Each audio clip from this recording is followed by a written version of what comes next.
It's obvious people disagree about theology or even how to interpret Scripture. But what is less obvious is why we disagree.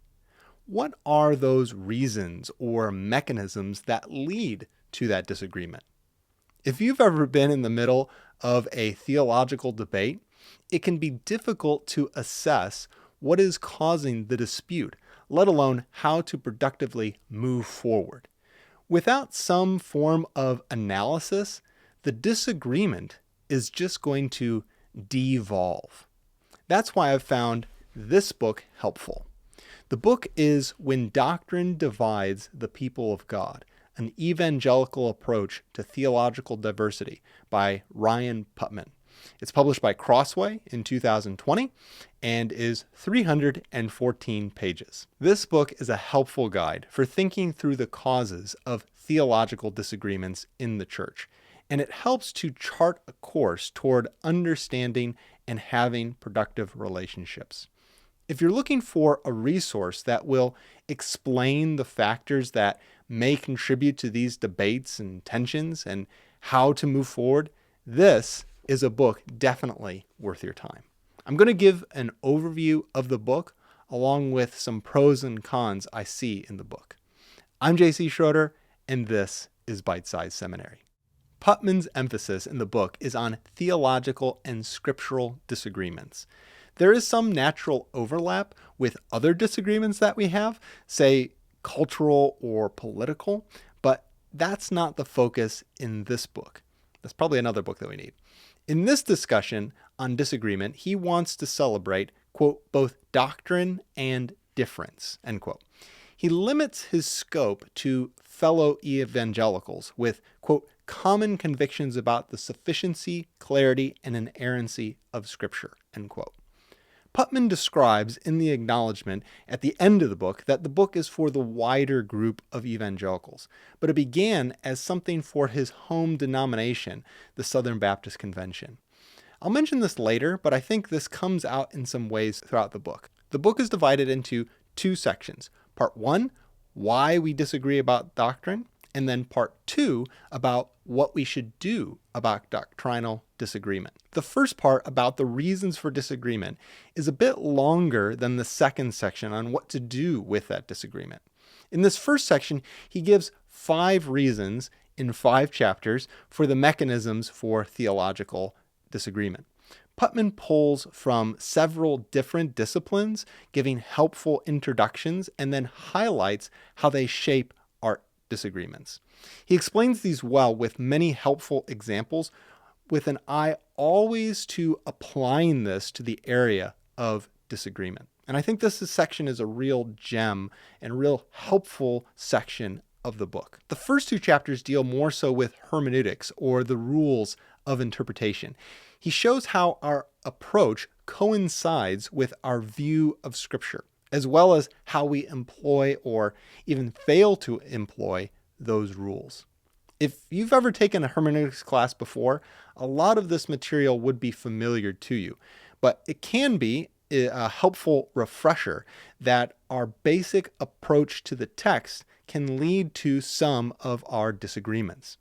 The difference here could be more methodological than anything else. And if we don't acknowledge this, we could be talking past each other.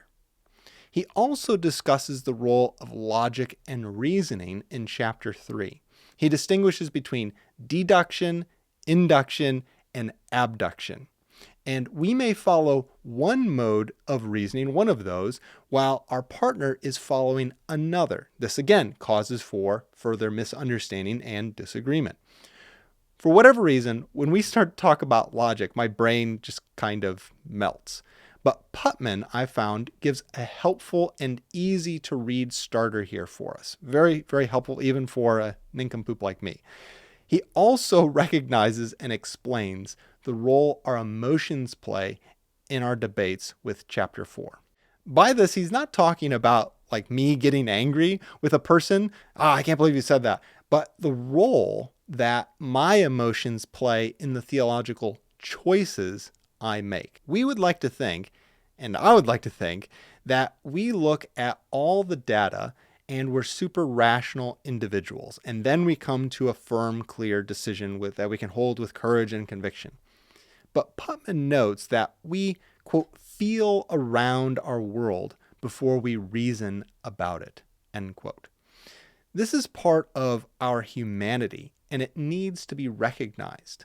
We need to recognize that reason side, the logic aspect, which we're easy to recognize, but we also need to recognize the emotional side that influences our choices. Both our reason and emotions need to be considered, evaluated, and led. Along with this, he has this helpful pastoral note. I like this little quote about using our reason and emotions well. He says, quote, "I must practice epistemic humility and emotional maturity," end quote. We need both of those things in our lives as we think about Scripture and as we talk about Scripture. The final chapter of the first section of the book is all about our biases, specifically with tradition and even the danger of self-deception. I found his section on confirmation bias to be really good. This is where we are selective with data that only favors our own position, and we discount anything that's contrary. I think a lot of times as believers, we hold to some arguments that have some serious flaws to them. And we don't want to admit that we have some lacking in the data or in our logic or something like that. So what ends up happening is we convince ourselves we don't really have any problems with our position or our argument because I have some data to support my case. That's confirmation bias. So with that, not only do we have a little bit of data, but I dismiss everything else. So Putman helpfully walks the reader through how to analyze your own beliefs. It can be easy to spot and accuse others for having biases, but we must analyze, admit, and correct our own. The second section of the book deals with the practical aspects of what we do now with our disagreement. Putman first discusses how we should evaluate ourselves and others as we think about our beliefs and if we should retain them or change them. Here he's drawing from a field called the epistemology of disagreement. Doesn't that sound cool? He gives very clear parameters to help answer if we should retain or change our beliefs. The next chapter deals with theological triage, or the rankings of doctrines based on their relative importance to the gospel and Christian practice. He talks about how to faithfully do this, both being faithful to the word and being faithful to our fellow believer. This is perhaps the most large-scale, practical component of the book. Without this sort of triage ranking system, we can easily major on the minors. He concludes the book with the story of the theological dispute between George Whitefield and John Wesley over Calvinism and Arminianism. He describes their initial close friendship and fellowship, but then also talks about their eventual split. This serves as a sobering reminder of the cost of division, but the story also speaks of Wesley and Whitefield's reconciliation and the regret they had for their actions in the split. But he emphasizes how they were brought back together after doing more of this theological triage work. Putman uses the story to show the destruction of not doing theological disagreement well and the hope of doing better and of reconciliation. Now, for some of the pros of the book. Overall, this is a good and helpful book on a topic that many Christians experience but don't have much guidance on. I think the real strength of the book is the bringing together of the several different disciplines, such as logic, epistemology, hermeneutics, into one whole package.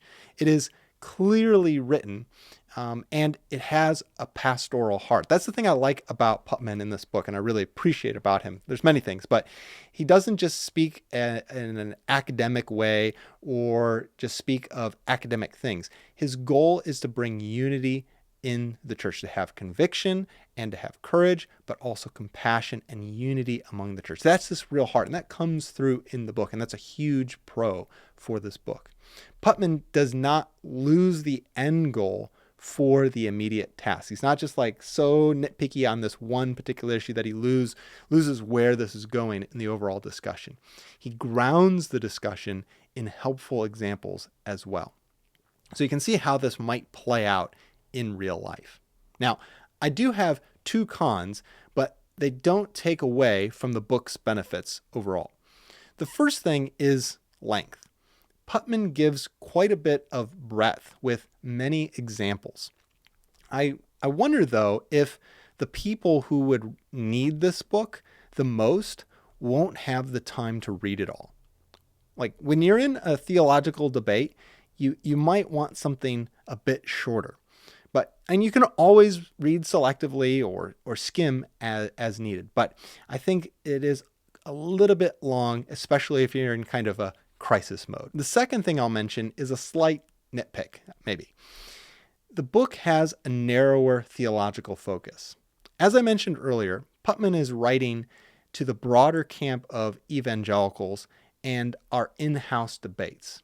He mentions his concern for his own denomination, and really the book comes out of his heart for his own denomination. And I love that he is trying to address a felt need in his home church.